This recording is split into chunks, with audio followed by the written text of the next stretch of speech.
Hey followers, my name is Shasta Garcia and I'm the host of Shasta's Journey.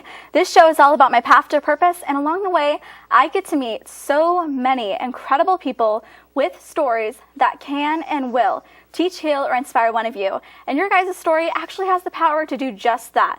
On this episode, I will be interviewing my hairstylist, Leiloni from Salon Chic Boutique, and she does an amazing job bringing faith and beauty and intertwining it into something amazing and beautiful. And so we're going to be talking about self-image, and it's just going to be a very positive show to see a small town girl be able to make her dreams a reality in Calaveras County. So I would like to go ahead and introduce her, and this is Leiloni. She's pretty amazing, and we're just going to kind of hear, I guess, her start of who she is and when she found God. Yes, so I went to Calaveras High School, and my junior year I started as a beautician at Calaveras Cosmetology School, and I did that for 2 years, my junior year and senior year, a little bit after I graduated high school, and from then on I've just been loving it, and I work at Salon Chic Boutique now, and I think that's where I'm going to stay. That's awesome. I know I just recently went there, and it was so awesome to see Bible verses, and I was like, I know this song, and I started singing to it, and I was like, this is one of my favorite Christian songs. So it was really cool to kind of be in that environment. I haven't been in that type of hair salon like that. Yeah, so. We're a Christian-based salon. That is so awesome. That's actually where I didn't meet her there, but it's kind of where we rekindled, I guess, where we met along our path to purpose. And we did meet through school. Yeah. At some point in time. We had mutual friends. Yeah, exactly. But I just think that's so awesome. When did you decide that that's what you wanted to do? So it was my sophomore year, and we were picking classes. And I had always cut my own hair, colored my own hair, made myself feel pretty during high school. And I felt like I needed to do that. And I needed to take that class and see where it took me. Was there any faith background that kind of led you to making that decision?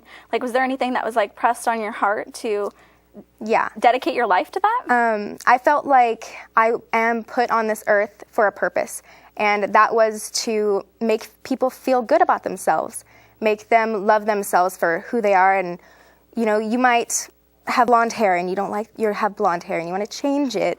So that's I'm going to make you feel beautiful. I'm going to make you feel the way you want to feel. And I do that through, God gave me that talent. Yeah, I think it's really awesome. Is it something that you just kind of picked up, or was it something you actually had to learn and go through the process of it? It was very easy for me. I love doing my own hair. I love doing my family's hair. And just going through school, it was kind of like a breeze. It was more fun for me than actual class. Well, that's always nice. And I'm finishing up my last week of my first year of college, and it's kicking my butt. Yeah, it's tough. I love what I'm going to school for, obviously communications, but it's really awesome that you actually enjoyed it. Yes. So you had positive experiences at the cosmetology school? Yeah, the teachers are amazing. They're very friendly. I actually have them on Facebook. I'm still friends with them. Everyone I went to beauty school I still talk to, and it was just you know how salons can be. They can be uncomfortable, or they can be unwelcoming, but I got through school and everything was fine, and then found the salon I want to be at, and I'm very comfortable there. It feels like a family. That's so awesome. Yeah. And the people who actually were involved in that school, did they also get involved with beauty salons around Calaveras County? Is that normal of them to do that? Yeah, at Calaveras, a lot of the Calaveras seniors now are going to start joining cosmetology there. No one else from Calaveras is, from other high schools in the area, they can't take it during high school. They would have to graduate and then take it. Okay, it's changed. That's an awesome opportunity for people in Calaveras County to take. So if you guys are interested in, making other people feel beautiful, then it's definitely a great route to go. I mean, she's making money right now, and she gets to do what she's passionate about. Yeah. So might as well. Yeah. But let's take it back to when you found your faith, because that ultimately was the foundation for who you are. Yes, and exactly. your passion. So when did you find God? It was in middle school. I went to Toyon Middle School, and I had friends that went to Good Samaritan Church on Baldwin in Valley Springs.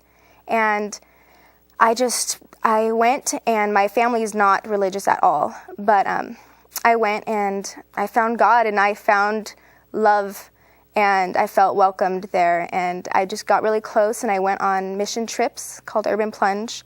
where we got to help the homeless in Scotts Valley. And getting to know their stories is what really like broke me down to like believing in God. And they had nothing, and they still felt loved, and they knew that God had a purpose for them. And so yeah, it really showed me like their message. That's so beautiful. I've also seen the deep faith of those types of people, and it triggers something in you that you can't get anywhere else. And that's how I feel when I go to Mexico. It really does.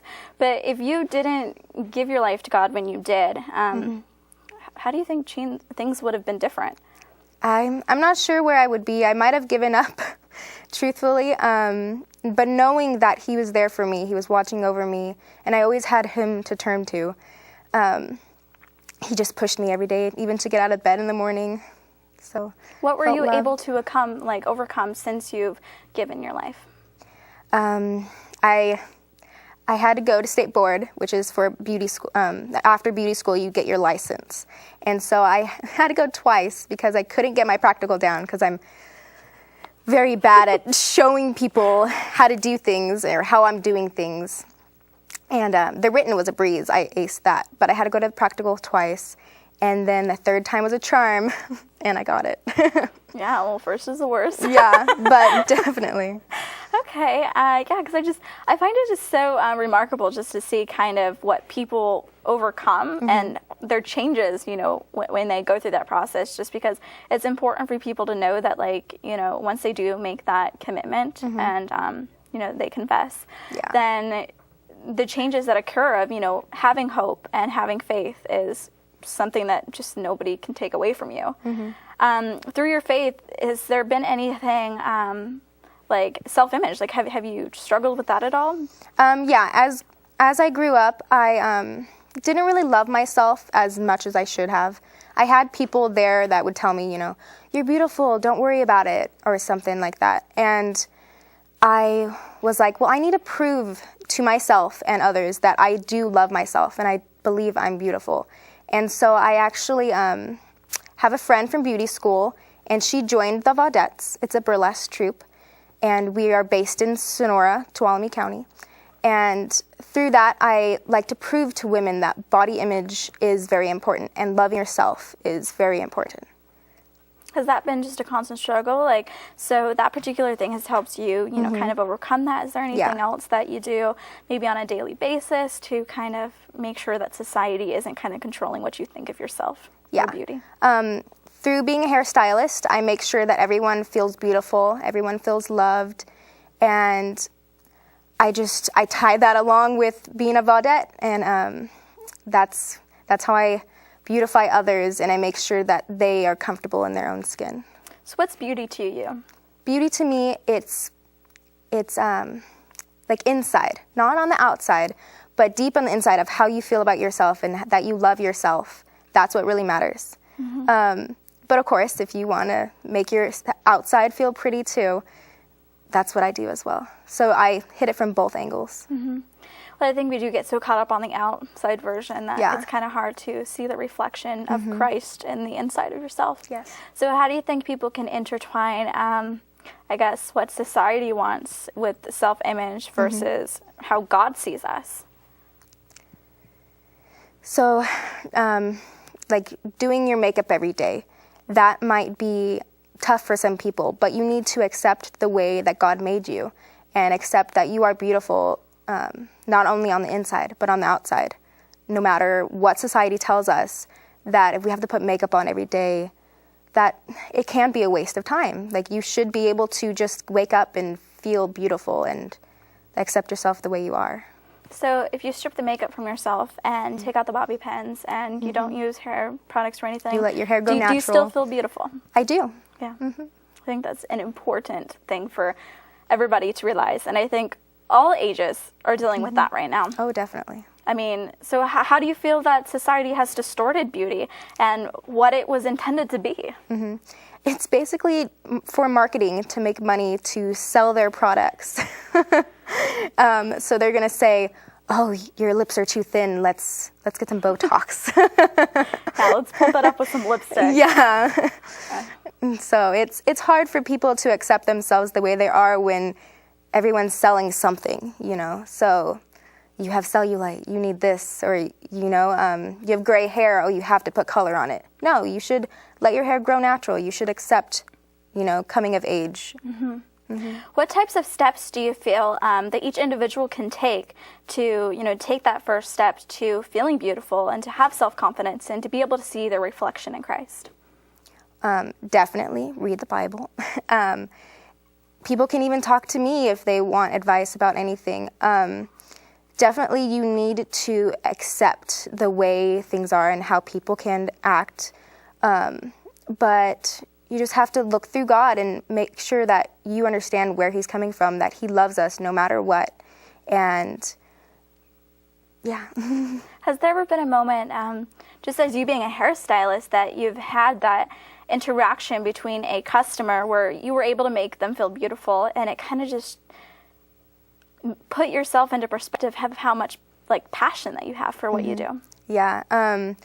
I had a lady and she wanted a total makeover, and she had like very thin, long hair, so I gave her a short haircut, and so her hair seemed thicker because it was shorter and not so grown out.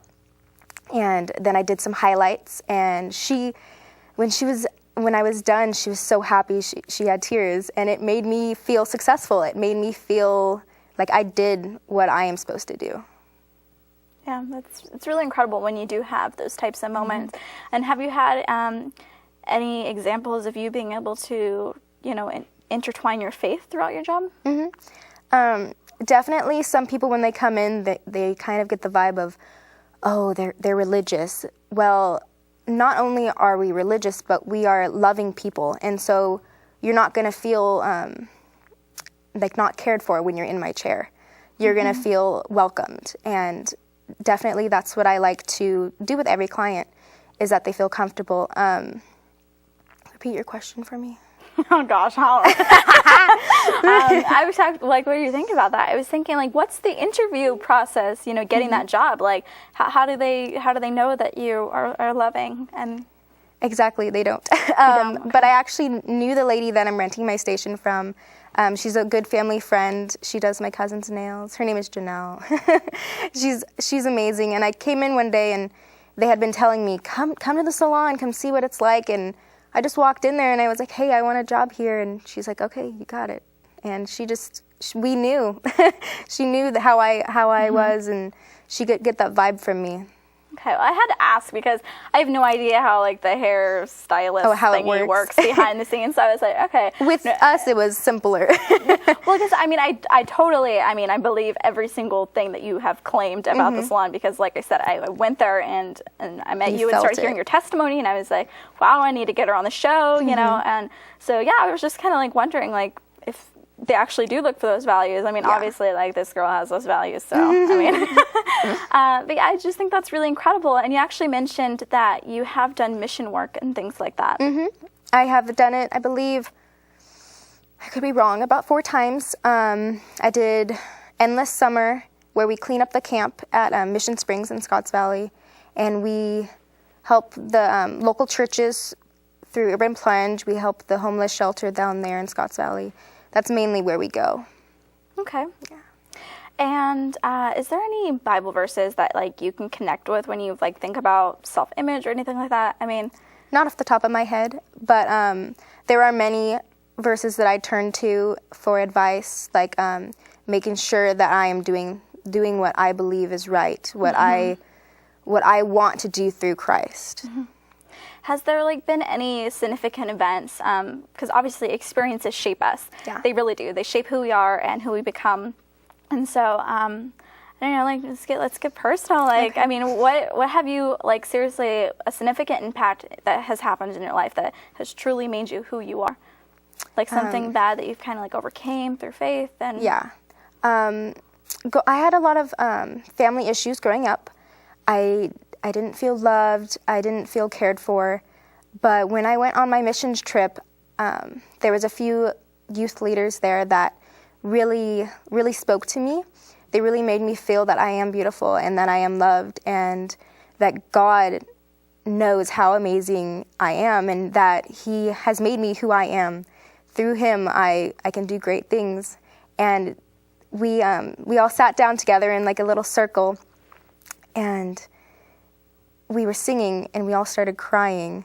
And then we just, it kind of sounds funny, but we all we're holding hands and holding each other and praying. And it was very spiritual, and I felt very comfortable and loved. Mm-hmm. And do you think love is the foundation and where it all starts with believing and having faith? Yep, definitely. Yeah, I think a lot of people get lost in not being able to show that. Yeah. So have you been able to show your love? Maybe not even through your passion, but, just through, in your families and in your friendships and things like that. Yep. I have grown close to my family. I have fixed all ties with them. Everything is great right now. I am in the Vaudettes, and we all are like a little troop of women, and we all love each other, and we're all there for each other. So I have my work family, I have my dance family, I have my actual family. So it's all good. That's really awesome to be surrounded by just fellow believers and things like that. I'd love to hear a little bit more. You said it's dancing? Is that dancing, correct? yes. Okay. So tell me, kind of what it stands for. I mean, you kind of touched on it a little bit, but how can other people get involved? Can they get involved? Yeah, we do tryouts. There's only 4 of us right now. We're a small troupe. It's a burlesque troupe. It's a comical form of striptease. It's very body positivity, and our main source of viewers are women, and it's so they can understand to love themselves inside and out. Okay. Yeah, and we're really funny. We go on stage with little skits and stuff. Okay, so you're basically making fun of kind of what society portrays as sexy beauty and or sexy. beauty. So you're just kind of that doesn't really matter kind of thing. Yeah, it's more like, oh, you like that? Oh, well, we're gonna mess it up. Gotcha. We're gonna make it a joke. So you're trying to distort what the society is trying exactly. to. Mm-hmm. Okay. But when you said striptease, I was like, oh, okay. I know, it kind of threw you off. Yeah, I was just like, okay. I'm trying to find. I think it's definitely a fascinating kind of way to encourage body positive image. I mean, it definitely is. So love the skin you're in. Love the skin you're in. I think that's awesome. Love the hair you're in. Yeah. What else can they love that they're in? Your complexion. That's actually a good one. Yeah. But I really do think that each and every one of us has those things to overcome. Do you think, I mean, I know this show so far has mainly just been about women, but what about men? Nobody really talks about it. No one talks about men. Well, I do men's hair. I make them beautiful too. There's a burlesque called Boylesque, and it's boy version of burlesque. It's just doing the same thing. They make fun of it too. Cool. Yeah, they make fun of it too. Yeah, not just women. And yeah, it's a lot of fun. We don't have any men in our troupe yet. Gotcha. Well, hey guys. Yeah, hey. You can try out. I don't know if we put your information out there, but for people that want to contact you about hair or just self-beauty, things like that, how can they contact you? I'm on Facebook. It's So Much More Than Hair by Leiloni, Leiloni. And then my cell phone is 408-315-6201, and just leave a voicemail. I probably won't answer. All right, well, you heard it here. So what's your take on men? I mean, do you feel like they have, society has a distorted version of them as well? Yes, I believe they do think men are all vulgar and inappropriate, but that's not necessarily true, because women nowadays especially can be vulgar just like how men are visualized. And it's definitely a stereotype. Men, not all men are pigs, not all women are virtuous. Mm-hmm. Mm-hmm. But that's with everything though. Everything has a stereotype. Oh yeah, everything. Being a hairdresser, you're going to have tattoos and piercings. I mean, obviously, that's true with me, right? But not necessarily, that doesn't, it doesn't tie along together. Just being religious doesn't make you sinful. That's going to be a stereotype. Being a certain nationality is going to make you do this or make you do that, It's so true. So, do you think there's a different way for men to overcome this, or is it kind of the same thing? Or it's very hard. I feel like being a man in that place is really hard. Because if you're too nice, then you're flirting. If Or you're a you're not creeper. a nice, yeah, or you're a creeper.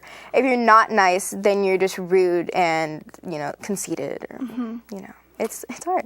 Yeah, so, I mean, I think with everything it is a journey. And so, journeying through self-actualization and being able to find your self-image through Christ or through faith or through hope is important. So Yes. I know we were kind of hitting on that, steps that people should take, but is there honestly things that they can do through God, like right here, right now, to truly center like their self-image and who they want to be? I believe they should write it all down. That's what I like to do. I like to write it down, think about it, look towards God, ask God, pray. You should go to church. Do different things that are going to make you go out of your comfort zone, try new things, and see what works best with you, see what you're comfortable with. Yeah. And I mean, to this day, I know that you have faith, but is there still things that you're trying to overcome day to day? Oh yeah, of course. So, like, what types of things? Because obviously, like, even if you do give your life to God or if you have faith, you are still going to go through trials and tribulations. Life is not easy. You constantly trip over and over and over again. Yeah. So, yeah, like, what kind of things are you dealing with right here, right now that you're trying to kind of just journey through? And Yeah. I'm definitely a people pleaser. And so I want people to be happy. And of course, that is a major thing in my job and my hobby. Making sure they like their hair. And it's like, okay, are you sure you like it? Like, you got to tell me. We have to go through this together. And it's too short, too long.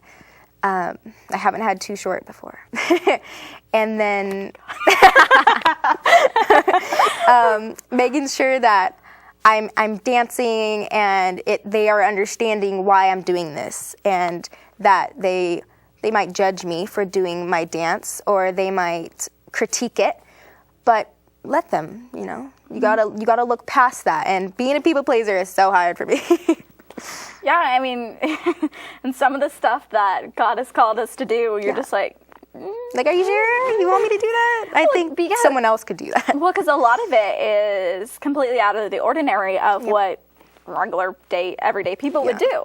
And so I get the whole people pleaser aspect. Also controlling. Yeah. Like, I want to do this, but he's like, you should do this. Yeah. Like, but Yeah. yeah, so it's just one of those things. I mean, I think it's definitely kind of just something that we journey through. And is there anything else a part of your story? I mean, we talked about you giving your life to God, and we talked about you being able to, start cosmetology school. Was there anything else in the middle that we're kind of missing throughout your story that you would like to share? Like, how was your childhood? Like, It was good. Growing up, when I was younger, I want to say like middle school, beginning high school, everything below that was good. But then it got tougher as I got older. I distanced myself with my family, and it was very hard. I have family in the Bay Area, and then I have family up here. So trying to connect with everyone was very difficult. But I've got them back, and we're closer than ever, and it's great. But it was tough at that moment, and I turned to God and I asked God, what do I do? And he said, well, follow me for a while and see how you like it. That's awesome. Yeah. Good job. And I think one of the number one things too is that because we're so caught up in things, how are you able to transition you kind of learning not to people please and to transition it into your relationships? Because obviously the relationships nowadays, like boyfriend and girlfriend and friendships and this and that and that, you're always trying to kind of live up to what people expect from you. Like perspective. Yeah, so how are you able to like stand firm in your faith and to be confident in who you are and what God has made you to be? Yeah. I hang out with a variety of different people. I hang out with, people that are really into music or people that are really into dancing, and very religious people. So we all have different personalities. There's different people that like different things. And me, I'm definitely one of those people that can take something and find something good about it. So like listening to music can help people, with depression. Helping dance can improve body image. With religion, finding love with yourself and with God. And it's just different people bring out different aspects. I think you have so much amazing advice to like give people. Like, we need to have her back on. Like, seriously, because body image and things like that is so vital and so important. And as we're getting into the summer, I see lots of diets and this and that. You have to have this body. You have to have.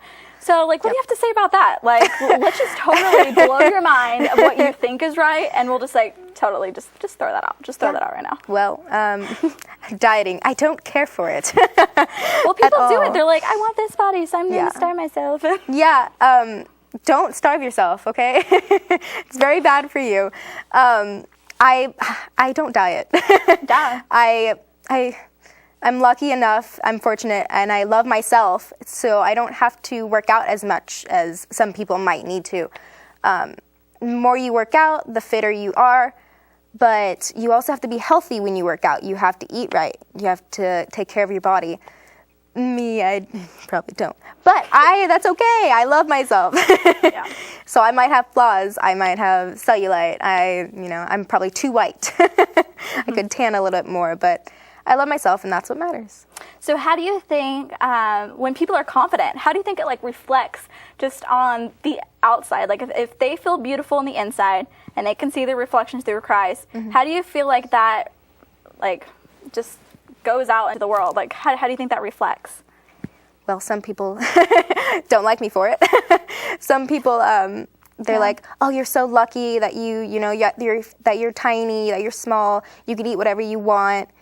And I am lucky that I'm like that, but that's not necessarily true, because I could be a size 1 and not, a size 3, or I could be size 0, It doesn't matter to me what size I am, as long as I'm comfortable with myself. Amen. We have like almost a minute left, so just quick advice. Like, what advice do you have for people who are struggling with self-image right now? Like, what do you have to say to them just to throw everything that they know just out the window? I want you to ignore what people say and what society tells you. I want you to look at yourself in the mirror and say, I have nice curves. And oh, I might be too white. Oh, that's fine. Men and women. Men and women. Oh, I'm hairy on my chest. That's okay. Some people like that. It's good. You're going to find someone that's going to love you, and you just need to know that you need to love yourself first. And God already loves you. Yep. So guys, thank you so much for watching Shasta's Journey. Go ahead and like us on Facebook and keep up with what's going on along Shasta's Journey and all the people I get to meet. Thank you so much, Leiloni, for being a part of my Path to Purpose. No problem. And I encourage you guys to share your guys' stories. You guys can teach, heal, or inspire other people. So go ahead and share your story at www.shastasjourney.com. Thank you guys so much for watching. And God bless. Bye-bye.